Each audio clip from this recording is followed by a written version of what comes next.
જમ્મુ કાશ્મીરના ભદરવામાં ભારે હિમવર્ષા બાદ બરફ હટાવવાની કામગીરી હાથ ધરવામાં આવી છે।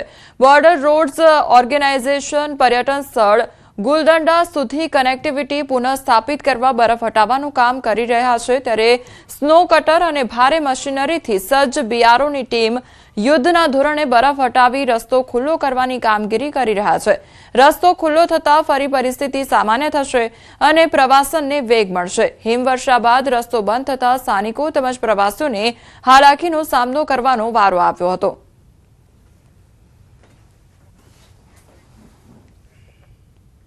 વડોદરાના ગોત્રીમાં દારૂની મહેફિલનો વીડિયો વાયરલ થયો છે। ગોત્રી પોલીસ સ્ટેશનની હદમાં વિદેશી દારૂની બોટલ સાથે પાર્ટી કરવામાં આવી રહી હતી।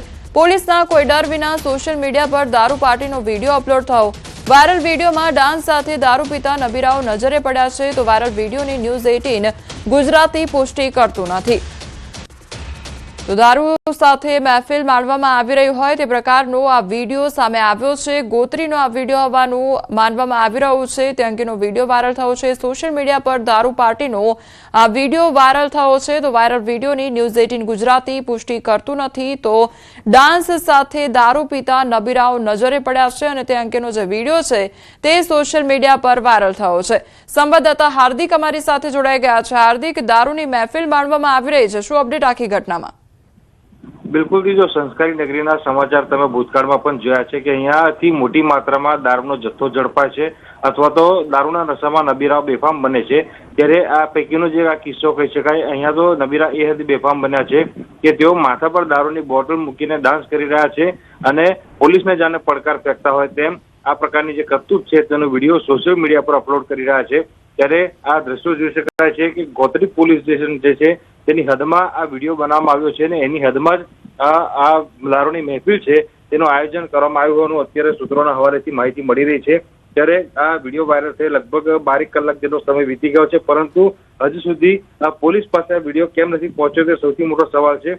બીજી મહત્વપૂર્ણ વાત છે કે જ્યારે પણ આ પ્રકારના વિડીયો વાયરલ થાય ત્યારે પોલીસ જે છે તે માફી મંગાવીને આવા નબીરાઓને છોડી દે છે, પરંતુ બુટલેગરો સુધી પહોંચવાની પોલીસના જે પનો ટૂંકો પડતો હોય તે આ પ્રકારની સ્થિતિ જે છે તે વડોદરા શહેરમાં સર્જાય છે।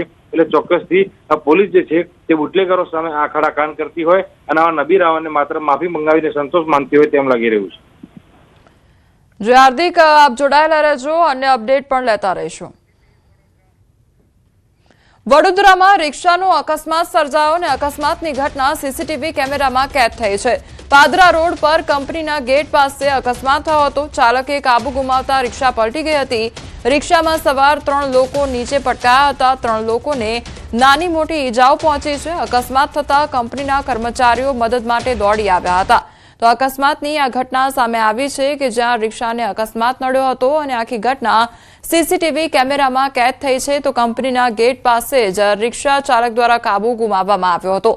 સંવાદદાતા હાર્દિક અમારી સાથે જોડાઈ ગયા છે। હાર્દિક, રિક્ષાનો અકસ્માત સર્જાયો, આખરે કયા પ્રકારની પરિસ્થિતિ સર્જાઈ હતી? બિલકુલ જો વડોદરાની આપણે વાત કરીએ તો વડોદરા શહેર અને જિલ્લામાં છેલ્લા ઘણા સમયથી અકસ્માતોની વણઝાર જે છે તે ચાલી રહી છે। સવારે અક્ષર ચોક વિસ્તારમાં અકસ્માત થયો હતો, ત્યારબાદ બપોરના સમયે વડોદરા પાદરા રોડ છે એટલે કે બાયલી પાસે બાંકો કંપની આવેલી છે ત્યાં અકસ્માતની ઘટના જે છે તે ઘટી છે। સીસીટીવીમાં જોઈ શકાય છે કે બાંકો કંપની પાસેથી એક રિક્ષા જે છે તે પૂરપાટ ઝડપે પસાર થઈ રહી છે। અચાનક જ જે રિક્ષા ચાલક છે તેને સ્ટીયરિંગ પરનો કાબુ ગુમાવ્યો અને રિક્ષા જે છે તે પલટી થઈ ગઈ હતી। આ ઘટના જ્યારે ઘટી ત્યારે લગભગ 3 જેટલા લોકો જે છે તે નીચે પટકાયા હતા અને તમામ લોકોને નાની મોટી ઈજા પહોંચી હતી। સદનસીબે ગંભીર પ્રકારની ઈજા નથી પહોંચી, પરંતુ જે કંપનીના કર્મચારીઓ છે તે તાત્કાલિક દોડી આવ્યા હતા અને કંપનીના કર્મચારીઓ દ્વારા જે ઈજાગ્રસ્ત લોકો જે છે તેમની મદદ કરવામાં આવી હતી। હાર્દિક, સમગ્ર માહિતી બદલ આપનો આભાર। છોટાઉદેપુરમાં ખનીજ માફિયા બેફામ બન્યા છે, તો ખોટા ડિલિવરી ચલણ સાથે ડોલોમાઇટ લઈ જતી 2 ટ્રક ઝડપાઈ છે। ખાણ ખનીજ વિભાગે કાર્યવાહી કરી છે। ખોટા ચલણ સાથે ડોલોમાઇટ ભરેલી ટ્રકો જપ્ત કરવામાં આવી। ખનીજ વિભાગે 4 આરોપીઓ સામે ગુનો પણ નોંધ્યો છે।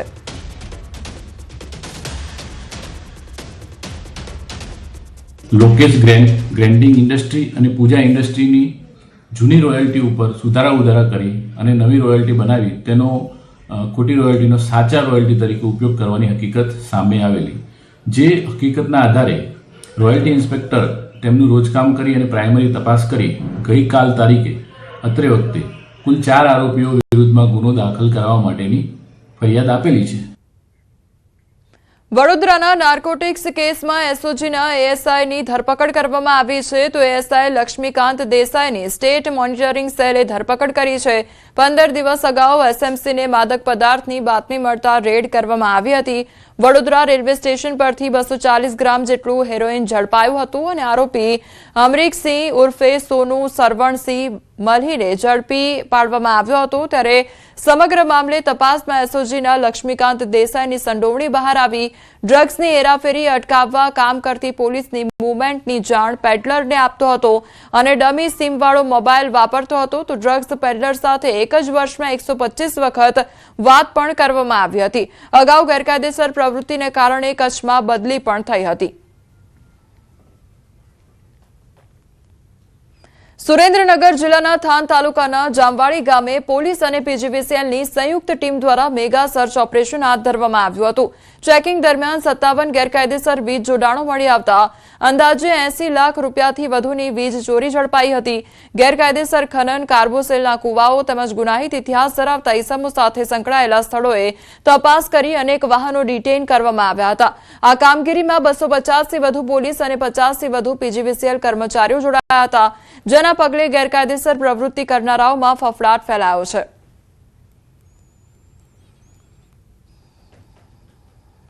ઘણી બધી જગ્યા અમને જે વીજ ચોરીના જે મળી છે અને આ જે વીજ ચોરી જે છે આનું અત્યારે બધાનો એસ્ટિમેટ ચાલી રહ્યો છે અને મોટા પ્રમાણે જે ઘરોમાં લોકોને ગેરકાયદેસર વીજ ચોરી અને આને સાથે સાથે બીજા જે વ્હીકલ અવૈધ જે વ્હીકલ છે એ પણ અમે લોકો ડિટેન કર્યા છે.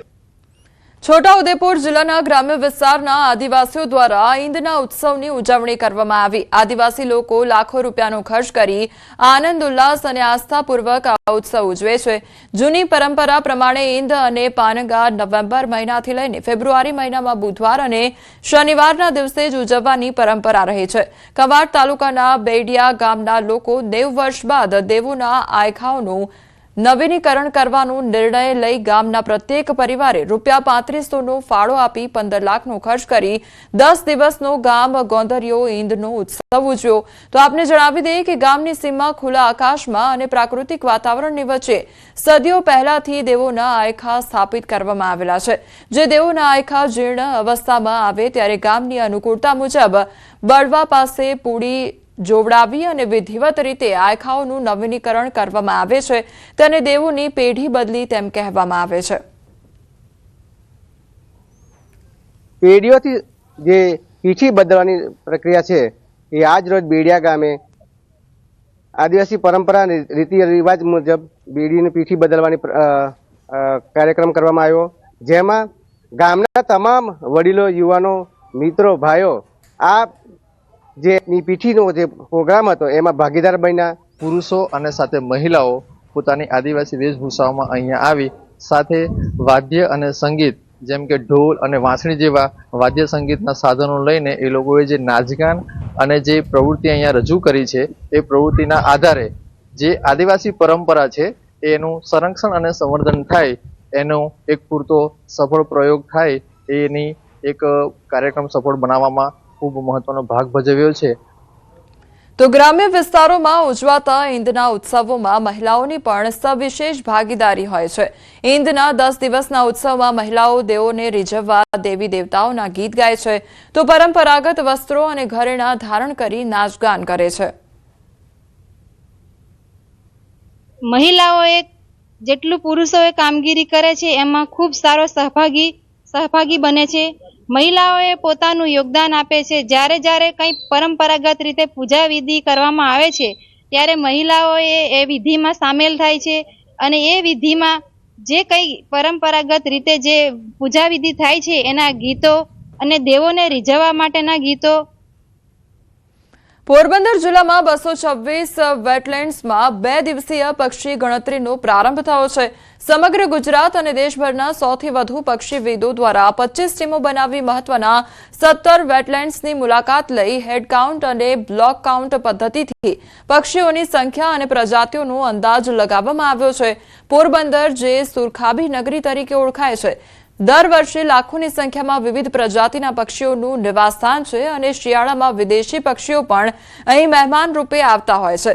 ગયા વર્ષે 100થી વધુ પ્રજાતિઓના આશરે 6 લાખ પક્ષીઓ નોંધાયા હતા.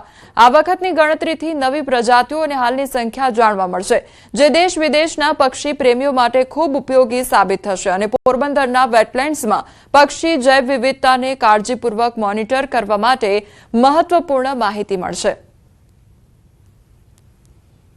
2025માં અંદાજિત 5.5-6 લાખની હતી. એક્ઝેક્ટ આંકડો મને યાદ કરવો પડશે. પણ આપણો દાખલા કે મેઢા ક્રીકનો જે કોસ્ટલ વિસ્તાર કહેવાય, કાંઠાનો વિસ્તાર, એટલે કે હરસિદ્ધિ માતાના મંદિરની સામેનો જે વિસ્તાર જે છે, તો એ વિસ્તારમાં આપણને ક્રેબ ફ્લાવર્સ મળેલા હતા, જે ઘણા સમય પછી નહોતા. ઓઇસ્ટર કેચર જોવા મળેલું હતું. અત્યારે આપણી પાસે મોકરના કોસ્ટલ વિસ્તારમાં જેને મસ્કતી લોટરો કરી હોય છે ગુજરાતીમાં, એવું ગ્રે હાઇપોકોલિયસ છેલ્લા 2 વર્ષથી જોવા મળે છે. માની લો કે આપણી સામે ઓછા પક્ષીઓ છે, તો હેડ કાઉન્ટ મેથડ કે દરેક પક્ષીને